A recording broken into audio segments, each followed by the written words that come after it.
Hello students, last video நம்ம வந்து importance of entrepreneurship பற்றி நாம் டிஸ்கஸ் பண்ணோம். ஸோ இப்போ வந்து நாம் டிஸ்கஸ் பண்ண போகிறது வந்து பார்த்தீங்கன்னா entrepreneur, intrapreneur and manager. So இந்த மூணு பேரை பற்றி தான் நம்ம டிஸ்கஸ் பண்ண போகிறோம். entrepreneur ஆல்ரெடி நம்ம வந்து டிஸ்கஸ் பண்ணியிருக்கோம். ஸோ இப்போ டிஸ்கஸ் பண்ண போகிறது வந்து intrapreneur and manager. அதே போல் இவங்களுக்குள்ளே இருக்கிற டிஃப்ரென்ஸ் என்ன அப்படின்றது தான் இந்த வீடியோவில் நம்ம பார்க்க போகிறோம். இது வரைக்கும் நம்ம சேனலை சப்ஸ்கிரைப் பண்ணாதவங்க ப்ளீஸ் சப்ஸ்கிரைப் பண்ணுங்கள். பெல் ஐக்கானை கிளிக் பண்ணிவிட்டு ஆல் பட்டன் கிளிக் பண்ணிங்கன்னா நான் போடுற வீடியோஸோட நோட்டிஃபிகேஷன் உங்களுக்கு இமீடியட்டாக வரும். டிஸ்கிரிப்ஷன் பாக்ஸில் இந்த சாப்டருடைய ப்ரீவியஸ் வீடியோஸோட லிங்க் கொடுத்துருக்கேன். ஸோ அதை கிளிக் பண்ணி பார்க்கும்பொழுது இந்த சாப்டர் உங்களுக்கு தெளிவாக புரியும். சரி, வீடியோக்குள்ளே போகலாம். ஸோ ஆண்டர்ப்ரூனர்னா யார்? தொழிலை தொடங்குகின்ற பிஸ்னஸ் பர்சன்ஸ் தான் வந்து ஆண்டர்ப்ரூனர் தெரியும். இன்ட்ராப்ரூனர்னா யார் அப்படின்னா, intrapreneur is one who thinks and acts like an entrepreneur for the firm's development during the course of employment in an organisation. அதாவது ஆண்டர்ப்ரூனர் அப்படின்றவங்க வந்து தன்னுடைய தொழிலை தானாகவே தொடங்குறவங்க தான் வந்து ஆண்டர்ப்ரூனர்னு சொல்கிறோம். இன்ட்ராப்ரூனர் அப்படின்றவங்க யார் அப்படின்னா, ஆல்ரெடி இருக்கக்கூடிய ஒரு ஆர்கனைசேஷனில் அந்த ஆர்கனைசேஷனுடைய டெவலப்மெண்ட்டுக்காக ஒர்க் பண்ணக்கூடிய ஒரு எம்ப்ளாயி தான் வந்து பார்த்திங்கன்னா entrepreneur. An entrepreneur is described to be an inside entrepreneur or an entrepreneur within a large firm who uses entrepreneurial skills without incurring the risk associated with those activities. So ஆண்டர்ப்ரூனரை வந்து எப்படி describe பண்ணுறாங்க அப்படின்னு வந்து பார்த்தீங்கன்னா, அவர் வந்து பார்த்தீங்கன்னா inside ஆண்டர்ப்ரூனர்னு சொல்கிறாங்க. ஆண்டர்ப்ரூனர்னால் தானாகவே ஒரு இண்டிவிஜுவல் பர்சனாக இருந்து தானாகவே அமௌண்ட் இன்வெஸ்ட் பண்ணி ஒரு பிஸ்னஸை நடத்துகிறவங்க. இவங்க வந்து அந்த பிஸ்னஸ்க்குள்ளே இருக்கக்கூடிய பர்சன்ஸ் தான் இன்ட்ராப்ரூனர். ஓகேவா? இவங்க வந்து ஒரு பெரிய ஆர்கனைசேஷனில் வந்து பார்த்திங்கன்னா தனக்கு இருக்கின்ற எஜுகேஷன், தனக்கு இருக்கக்கூடிய ஸ்கில் செட், தனக்கு இருக்கக்கூடிய நாலேஜை வந்து உபயோகித்து அவங்க அந்த ஆர்கனைசேஷனில் ஒர்க் பண்ணுவாங்க. அவ்வளோதான். ஜஸ்ட் அவங்க வந்து என்ன பண்ணுவாங்க, அங்கே வந்து தன்னுடைய ஸ்கில்ஸை யூட்டிலைஸ் பண்ணி அந்த ஆர்கனைசேஷனுக்காக அவங்க வந்து ஒர்க் பண்ணுவாங்க. அதனால் அவங்களுக்கு வந்து பிஸ்னஸில் இருக்கக்கூடிய ரிஸ்க்குனால அதனால் எந்தவித பாதிப்பும் இந்த இன்ட்ராப்ரூனர்ஸ்க்கு வந்து ஏற்படாது. Intrapreneurs are usually employees of the company who are assigned to a particular project or who are assigned to work on a special idea. So intrapreneurs அப்படின்றவங்க வந்து ஒரு கம்பெனியில் ஒர்க் பண்ணக்கூடிய ஒர்க்கர்ஸ், எம்ப்ளாயீஸை தான் வந்து இன்ட்ராப்ரூனர்னு சொல்கிறோம். அவங்களுக்கு என்ன வேலை கொடுக்குறோமோ, அவங்களுக்கு எந்த ப்ராஜெக்டை நம்ம கொடுக்குறோமோ அந்த ப்ராஜெக்டை சரிவர அவங்களுடைய படிப்பறிவை வச்சு அவங்களுடைய ஸ்கில் செட்டை வச்சு அவங்க வந்து அந்த வேலையை செஞ்சு முடிக்கிறது. இவங்கள தான் இன்ட்ராப்ரூனர்னு சொல்கிறோம். Intrapreneur usually use the resources and capabilities of the firm to work on the project or on the idea. Intrapreneur அப்படின்றவங்க வந்து ஆல்ரெடி ஒரு ஆர்கனைசேஷனில் இருக்கக்கூடிய ரிசோர்ஸஸ், அதாவது மெஷின்ஸாக இருக்கலாம், ரா மெட்டீரியல்ஸாக, ஆல்ரெடி அந்த ஆர்கனைசேஷனில் அந்த கம்பெனியில் வந்து அந்த மெஷின்ஸோ ரா மெட்டீரியல்ஸ் எல்லாமே வாங்கி வச்சுருப்பாங்க. அதில் அவங்க ஒர்க் பண்ணி தங்களுக்கு கொடுத்த ப்ராஜெக்டை வந்து செஞ்சு முடிக்கிறவங்க தான் வந்து இன்ட்ராப்ரூனர்ஸ். ஸோ ஆண்டர்ப்ரூனர் அப்படின்றவங்க வந்து பிஸ்னஸில் A to Z எல்லா வேலையுமே வந்து அவங்க தான் எடுத்து செய்கிறவங்க. இன்ட்ராப்ரூனர் அப்படின்றவங்க வந்து ஆண்டர்ப்ரூனர் ஆரம்பித்து வச்ச ஆர்கனைசேஷனுக்குள்ளே தங்களுடைய ஸ்கில் செட்டையும் நாலேஜையும் யூட்டிலைஸ் பண்ணி அந்த ஆர்கனைசேஷனில் ஒர்க் பண்ணக்கூடிய எம்ப்ளாயீஸ் தான் இன்ட்ராப்ரூனர்ஸ் அப்படின்னு சொல்கிறோம். So following are the difference between entrepreneur and intrapreneur. So first வந்து difference between entrepreneur intrapreneur பார்க்கலாம். First வந்து thinking. ஓகேவா? So entrepreneur is a free thinker. Entrepreneur வந்து பார்த்திங்கன்னா எல்லா விஷயத்துக்குமே அவர் வந்து என்ன பண்ணுவாங்க, திங்க் பண்ணலாம். ஓகேவா? ஸோ ஒரு பொருளை பர்ச்சேஸ் பண்ணால் எங்கே பர்ச்சேஸ் பண்ணலாம், எங்கே நம்ம சேல் பண்ணலாம், எப்படி நம்ம பொருளுக்கு ஆடு கொடுக்கறது, எப்படி நம்ம கம்பெனிக்கு ஃபினான்ஸ் கொண்டு வர்றது அப்படின்னு எல்லா விஷயத்தை பற்றியுமே வந்து திங்க் பண்ணக்கூடிய ஒரு பர்சன் தான் entrepreneur. Intrapreneur is forced to think independently but within the scope of business activities undertaken in the enterprise. இன்ட்ராப்ரூனரும் என்ன பண்ணுவாங்க, அவங்களும் வந்து அவங்களுக்கு கொடுக்கப்பட்ட ப்ராஜெக்டை வந்து சரிவர செய்யறதுக்கான விஷயத்தை மட்டும்தான் அவங்க திங்க் பண்ணுவாங்க. அவங்களுக்கு என்ன வேலை கொடுத்துருக்காங்களோ அந்த வேலையை பற்றி மட்டும்தான் அவங்க திங்க் பண்ணுவாங்களே தவிர்த்து அந்த ஆர்கனைசேஷனுடைய எல்லா ஆக்டிவிட்டீஸ்லையும் வந்து அவங்க இன்வால்வ் ஆக மாட்டாங்க. அவங்களுக்கு கொடுத்த அந்த வேலையை பற்றி மட்டும்தான் அவங்க திங்க் பண்ணுவாங்க. ஆனால் ஆண்டர்ப்ரூனர்ன்றவங்க வந்து அந்த ஆர்கனைசேஷனில் நடக்கக்கூடிய எல்லா விஷயத்தை பற்றியுமே அவங்க வந்து திங்க் பண்ணுவாங்க. அடுத்தது dependency. Entrepreneur is an independent person. ஒரு தொழிலதிபர் அப்படின்றவங்க யார்? அவர் ஒரு தனிப்பட்ட நபர். அவர் intrapreneur is depend on the entrepreneur, he is an employee. So ஆண்டர்ப்ரூனரை வந்து டிபெண்ட் பண்ணி இருக்கக்கூடிய ஒரு எம்ப்ளாயி தான் யார்? Intrapreneur. Okay. So fund mobilisation. Entrepreneur has to mobilize funds to finance the venture. ஒரு பிஸ்னஸை நடத்தணும் அப்படின்னா கேபிட்டல், ஃபினான்ஸ், பணம் அப்படின்றது வந்து ரொம்ப முக்கியம். அதை வந்து ஒரு நிதியை திரட்டுவது, ஃபினான்ஸை வந்து கலெக்ட் பண்ணக்கூடிய ஒரு பர்சன் யாருன்னா ஆண்டர்ப்ரூனர். தன்னுடைய பிஸ்னஸ்க்கு பணம் வேணும் அப்படின்னா அப்போ ஆண்டர்ப்ரூனர் தான் என்ன பண்ணணும்? அதற்கான வழிவகையை ஏற்படுத்தணும். ஆனால் intrapreneur does not engage in fund mobilisation. இன்ட்ராப்ரூனருக்கு அவசியம் கிடையாது. நம்ம பிஸ்னஸ்க்கு பணம் வாங்கணும், இல்லை டெவலப் பண்ணணுன்னா பணம் தேவைப்படுது, அதுக்கு என்ன பண்ணலாம் அப்படின்ற அந்த திங்கிங்கோ அந்த தாட்டோ அவருக்கு அவசியம் இல்லை. But can access funds mobilised by the entrepreneur. ஆனால் ஆண்டர்ப்ரூனரால் ஒரு ஆர்கனைசேஷனுக்குள்ளே கொண்டு வரப்பட்ட ஃபண்ட்ஸ், ஃபினான்ஸ் அமௌண்ட்டை வந்து உபயோகிக்கக்கூடிய ஒரு பர்சன் வந்து பார்த்தீங்கன்னா இன்ட்ராப்ரூனர். ஏன்னா இப்போ வந்து ஒரு பர்ச்சேஸ் டிபார்ட்மெண்ட்டில் இருக்காங்கன்னா கம்பெனிக்கு தேவையான சில விஷயத்த வாங்கணும் அப்படின்னும் பொழுது அப்போ ஆண்டர்ப்ரூனர் இன்வெஸ்ட் பண்ண அமௌண்ட்லேருந்து தான் அவங்க என்ன பண்ணுவாங்க? எடுப்பாங்க. அப்போது ஆண்டர்ப்ரூனர் அப்படின்றவங்க வந்து ஒரு பிஸ்னஸ்க்கே தேவையான பணத்தை திரட்டுபவர்களாக இருப்பாங்க, மொபிலைஸ் பண்ணக்கூடியவங்களாக இருப்பாங்க.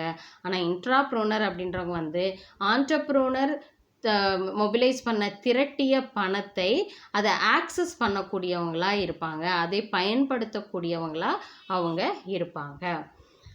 அடுத்தது reward. Entrepreneur is rewarded by profit for the risk bearing exercise. Entrepreneur தன்னுடைய தொழிலை தொடங்கும் பொழுதே அவங்களுக்கு தெரியும் நிறைய ரிஸ்க் ஃபேக்டர்ஸ் வந்து ஒரு பிஸ்னஸில் இருக்கும். அதை எல்லாத்தையும் தாண்டி அவருக்கு ஒரு பரிசு கிடைக்குது அப்படின்னா என்னது அது? That is profit. Intrapreneur does not share in profits of a venture. ஆனால் இன்ட்ராப்ரூனர் அப்படின்றவங்க வந்து என்னதான் அந்த ஆர்கனைசேஷனில் ஒர்க் பண்ணால் கூட அதில் அந்த பிஸ்னஸில் கிடைக்கக்கூடிய லாபத்தில் இவங்களுக்கு எந்த உரிமையும் கிடையாது, எந்த ஷேருமே அவங்களுக்கு பங்கும் கிடையாது. But gets perquisites, salary, incentives etcetera for the service. ஆனால் அதுக்கு பதிலாக அவங்களுக்கு என்ன கொடுக்கப்படும்? அவங்களுக்கு சம்பளம், சேலரி கொடுப்பாங்க. அவங்களுடைய தேவைகள் என்னவோ அது வந்து ஆண்டர்ப்ரூனர் வந்து தீர்த்து வைப்பாங்க. இல்லை அவங்களுக்கு ஊக்கத்தொகைகள் கொடுத்து அவங்களுடைய சர்வீஸை வந்து அவங்க மோட்டிவேட் பண்ணுவாங்க. ஓகேவா? ஸோ கம்பெனியில் வரக்கூடிய ப்ராஃபிட்டில் எந்த விதத்துலேயுமே வந்து இன்ட்ராப்ரூனர்ஸ்க்கு வந்து பங்கு கிடையாது. ஆனால் அவங்களுக்கு சேலரி, மற்ற இன்சென்டிவ்ஸ் எல்லாமே அவங்களுக்கு கொடுக்கப்படும். அடுத்தது risk bearing. Entrepreneur bears the risk involve in the venture undertaken. So ஒரு பிஸ்னஸில் ரிஸ்க் இருக்குன்னாலே அந்த பிஸ்னஸ் ஆரம்பித்த ஆண்டர்ப்ரூனர் தான் அதை எல்லாத்தையுமே பேர் பண்ணணும்.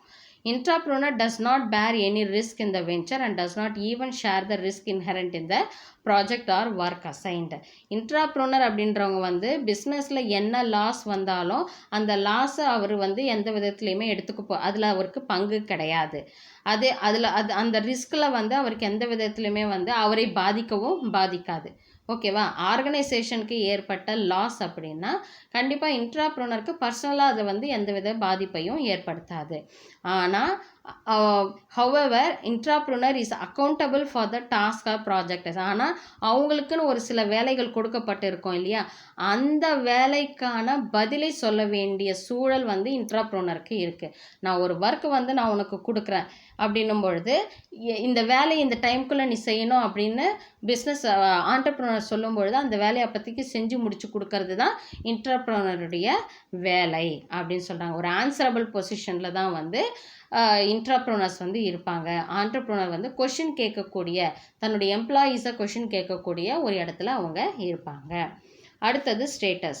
Entrepreneur is owner and doesn't report to anybody in the venture. Entrepreneur அப்படின்றது வந்து இண்டிவிஜுவல் பர்சன், அவராக தான் பிஸ்னஸ் ஆரம்பிக்கிறாரு, அவரே தான் எல்லாமே நடத்துகிறார், அவர் தான் ஓனர் அப்படின்னும் பொழுது யாருடைய கேள்விகளுக்கும் பதில் சொல்ல வேண்டிய அவசியம் ஆர்கனைசேஷனை பொறுத்த வரைக்கும் அவருக்கு கிடையாது. இன்ட்ராப்ரூனர் is a salaried employee. Intrapreneur works within the control put in the place in the organization and is made accountable for the activities undertaken. இன்ட்ராப்ரூனர் அப்படின்றவங்க வந்து அந்த கம்பெனியில் சம்பளத்தை வாங்கக்கூடிய ஒரு ஒர்க்கர், எம்ப்ளாயி மட்டும்தான். அப்போது அவருடைய ஒர்க் கண்ட்ரோல் எல்லாமே பார்த்திங்கன்னா அவரோட இடத்தை பொறுத்து மட்டும்தான் இருக்குமே தவிர்த்து, இப்போ அக்கௌண்ட்ஸ் டிபார்ட்மெண்ட்டில் அவங்க இருக்காங்க அப்படின்னா அந்த அக்கௌண்ட்ஸ் டிபார்ட்மெண்ட் மட்டும்தான் வந்து அவரை வந்து கண்ட்ரோல் பண்ண முடியும். அதனால நான் வந்து அக்கௌண்ட்ஸ் டிபார்ட்மெண்ட்டுக்கான ஹோல் கம்பெனியை வந்து கண்ட்ரோல் பண்ண முடியுமானா முடியாது. அவருக்கு என்ன வேலை கொடுத்துருக்கோ அந்த வேலையை வந்து அவர் அவருடைய கைப்பிடிக்குள்ளே அவர் வச்சு அவர் பண்ண ஒவ்வொரு ஆக்டிவிட்டீஸ்க்கும் ஆண்டர்ப்ரூனருக்கு பதில் சொல்லக்கூடியவராக தான் இந்த இன்ட்ராப்ரூனர் வந்து இருப்பாங்க. அடுத்தது operation. Entrepreneur operates mostly outside the enterprises. Entrepreneur வெளியிடங்கள், அதாவது பிஸ்னஸ் சம்மந்தப்பட்ட எல்லா வெளி விஷயங்கள் எல்லாத்துலேயுமே வந்து இன்வால்வ் ஆவாங்க. இன்ட்ராப்ரூனர் ஆப்ரேட்ஸ் வித்தின் த என்டர்பிரைசஸ். ஆனால் இன்ட்ராப்ரூனர் எம்ப்ளாயின்றவங்க கம்பெனிக்குள்ளே இருக்கின்ற விஷயங்களில் மட்டும்தான் அவங்க வந்து செயல்படுவாங்க அப்படின்னு சொல்கிறாங்க. ஸோ இதுதான் வந்து டிஃப்ரென்ஸ் பிட்வீன் ஆண்டர்ப்ரூனர் அண்ட் இன்ட்ராப்ரூனர். அடுத்தது பார்த்தீங்கன்னா difference between entrepreneur versus manager. மேனேஜரும் கிட்டத்தட்ட பார்த்தீங்கன்னா ஒரு எம்ப்ளாயி ஆஃப் தி ஆர்கனைசேஷன் தான். ஒரு ஆர்கனைசேஷனை வேலை செய்யக்கூடிய ஒரு ஒர்க்கர் தான் அவரும். ஓகேவா? ஸோ பேசிஸ் ஆஃப் டிஃப்ரென்ஸ் வந்து motive. The very motive of an entrepreneur is to start the venture by setting of an entity. So ஒவ்வொரு ஆண்டர்ப்ரூனரும் வந்து ஒரு தொழிலை தொடங்குறாங்க அப்படின்னா அந்த தொழில் பெரிய நிறுவனமாக மாறணும் அப்படின்ற அந்த மோட்டிவோடு தான் அவங்க தன்னுடைய தொழிலை வந்து தொடங்குவாங்க. The very motive of manager is to render service in an entity set up for execution of venture. So தொடங்கப்பட்ட தொழிலில் வந்து பார்த்திங்கன்னா அவங்களுக்குன்னு கொடுக்கப்பட்ட சில வேலைகளை வந்து அவங்க சரிவர செஞ்சு அந்த என்டிட்டினுடைய டெவலப்மெண்ட்டுக்கு இருக்கிறவங்க தான் வந்து மேனேஜர்ஸ். ஓகேவா? அவங்களுடைய மோட்டிவ் என்னவாக இருக்கும்? அந்த நிறுவனத்துக்கு அவங்க வந்து சர்வீஸை ப்ரொவைட் பண்ணுறது தான் அவங்களுடைய வேலையாக இருக்கும். Status. Entrepreneur is the owner of the entity. Already நம்ம பார்த்தோம். Manager is salaried employee in the entity set up for carrying on the venture. ஒரு பிஸ்னஸ் தொழிலை வந்து நல்லபடியாக கொண்டு போகிறதுக்காக சம்பளம் கொடுத்து வைக்கப்பட்ட ஒரு எம்ப்ளாயி தான் manager. Risk bearing. entrepreneur bears the eventual risk and uncertainty in operating the enterprise. ஒவ்வொரு பிஸ்னஸையும் வந்து நடத்தும் பொழுது ஆண்டர்ப்ரூனர் தான் வந்து பார்த்திங்கன்னா எல்லா விதமான ரிஸ்க் அண்ட் லாஸ் எல்லாத்தையுமே பேர் பண்ணுறது ஆண்டர்ப்ரூனர் தான். Manager doesn't bear any risk in the venture. where the venture is unsuccessful, he or she simply quits the enterprise. Manager வந்து பார்த்திங்கன்னா அந்த கம்பெனியில் சர்வீஸ் பண்ணுறவங்கள வேலை செய்கிறவங்களா தான் இருப்பாங்களே தவிர்த்து அந்த பிஸ்னஸில் ஏற்படக்கூடிய ரிஸ்க்கை வந்து எந்த விதத்துலேயுமே இவங்க எடுத்துக்க மாட்டாங்க. இன்கேஸ் அந்த பிஸ்னஸ் வந்து லாஸில் போகுது அப்படின்னும் பொழுது ஆட்டோமேட்டிக்காக அந்த மேனேஜர் என்ன பண்ணிடுவாங்க? அந்த வேலையை விட்டு போயிட்டு இன்னொரு வேலைக்கு அவங்க போய் சேர்ந்துருவாங்க. தன்னுடைய கம்பெனி அப்படின்ட்டு அங்கேயெல்லாம் அவங்க உட்காந்துருக்க மாட்டாங்க. அடுத்தது rewards. Entrepreneur is rewarded by profit for the risk bearing exercise. The reward for entrepreneur is totally uncertain. ஆண்டர்ப்ரூனருக்கு ஒரு பிஸ்னஸில் ரிஸ்க் எடுத்து அவங்க செய்யக்கூடிய அந்த பிஸ்னஸில் அவங்களுக்கு கிடைக்கக்கூடிய ஒரு பரிசு என்னென்னா அதனால் வரக்கூடிய அந்த பிஸ்னஸ்னால் வரக்கூடிய லாபம், ப்ராஃபிட் தான் அவங்களுக்கு. ஸோ அந்த லாபமே பார்த்திங்கன்னா அந்த பரிசே வந்து பார்த்திங்கன்னா அது வந்து ஒரு முறை லாபம் வரலாம், இன்னொரு முறை லாபம் வராமல் இருக்கலாம், இல்லை நஷ்டம் கூட ஆகலாம். ஸோ அவங்களுடைய அந்த ப்ராஃபிட் அப்படின்ற விஷயம் வந்து எதிர்பார்க்கவே அவங்களால முடியாது. Managers reward salary bonus allowance is certain and regular. ஆனால் மேனேஜருக்கு நம்ம ஒரு மேனேஜரை நம்ம வேலையில் உட்கார வச்சுருக்கோன்னா அவங்களுக்கு கண்டிப்பாக நம்ம சேலரி கொடுத்தாகணும், போனஸ் கொடுத்தாகணும், அவங்களுக்கான அலவன்சஸ் எல்லாத்தையுமே நம்ம ரெகுலராக நம்ம பிஸ்னஸ் வந்து நடக்குதோ லாஸில் போதோ இல்லை வந்து லாபம் இல்லாமல் நஷ்டம் இல்லாமல் போகுது வாட் எவர் இட் மேபி அவங்களுக்கு கொடுக்கக்கூடிய சேலரிஸ் எல்லாத்தையுமே வந்து கரெக்டாக அவங்க வந்து கரெக்டாக வாங்கிடுவாங்க. ஓகேவா? அடுத்தது skills. An entrepreneur requires creative talent, intuition and urge for innovation. So entrepreneur அப்படின்றவங்க வந்து பார்த்திங்கன்னா அவங்களுக்கு நிறைய புது விஷயங்களை கொண்டு வரக்கூடிய புத்தி சாதுரியம் இருக்கணும். அதே மாதிரி தன்னுடைய உள்ளுணர்வை வந்து சரியான முறையில் இம்ப்ளிமெண்ட் பண்ணுறவங்களா இருக்கணும். அதே மாதிரி நிறைய புது புது டெக்னாலஜிஸை இன்னோவேஷன்ஸை வந்து பிஸ்னஸில் வந்து கொண்டு வரக்கூடியவங்களா இருக்கிறவங்க தான் entrepreneur. Manager requires conceptual skills and human relation skills. Managers வந்து பார்த்திங்கன்னா அவங்க படித்த படிப்பில் வந்து அந்த கான்செப்ட் வைஸ் அவங்களுடைய ஒர்க்கை வந்து எப்படி பண்ணணும், மக்களோட வந்து எப்படி அவங்களோட எப்படி வந்து நல்ல ரிலேஷன்ஷிப் வச்சு அவங்க வந்து ஒர்க் பண்ணணும் அப்படின்ற விஷயம், அந்த ஸ்கில் செட்டு தான் அவங்க வச்சுருப்பாங்களே தவிர்த்து ஒரு பிஸ்னஸே எடுத்து நடத்தக்கூடிய அந்த ஸ்கில் செட் வந்து அவங்களுக்கு அவசியம் கிடையாது. ஓகே, ஸோ இதுதான் வந்து பார்த்தீங்கன்னா difference between entrepreneur versus manager. So இப்போ வந்து நம்ம இன்ட்ராப்ரூனர்னால் யார் அப்படின்றத பார்த்தோம். Difference between entrepreneur, intrapreneur and manager பற்றியும் நம்ம டிஸ்கஸ் பண்ணோம். இதில் ஏதாவது உங்களுக்கு டவுட்ஸ் இருந்துச்சுன்னா கமெண்ட் செக்ஷனில் கமெண்ட் பண்ணுங்கள். உங்கள் டவுட்ஸை நான் கிளாரிஃபை பண்ணுறேன். ஸோ நெக்ஸ்ட் வீடியோவில் பார்க்கலாம். தேங்க்யூ.